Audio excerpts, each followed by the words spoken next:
அதுக்கப்புறம் இது வந்து 6 டம்ளர் மாங்காய். இந்த மாதிரி ஒரு டம்ளர் எடுத்தேன்னா இது 200 கிராம்ஸ். இது 1 கிலோ மாங்காய்.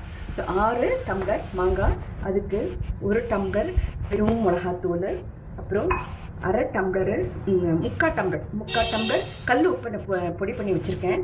அதுக்கப்புறமா இது வந்து கடுகும் வெந்தயம். கடுகு வந்து 3/4 கப்பு, வெந்தயம் 2 ஸ்பூன் தான் போட்டிருக்கேன். இது வந்து இதையும் போட்டுடுறேன். அப்புறம் இதில் வந்து நான் எப்போ பெருங்காய பொடி எல்லாத்தையுமே போடுவேன். ஸோ ஒரு வாசனை கொடுக்கும். அதுக்கப்புறமா நல்லெண்ணெய். உங்களுக்கு பாருங்கள், நல்லெண்ணெய் மெஷர் பண்ணி காட்டு. இது ஒரு 200 கிராம் போடணும்.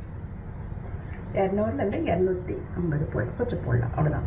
இதுக்கப்புறமா நம்ம கை வைக்காமல் இதை போட்டு நல்லா கலரணும். கலரிட்டு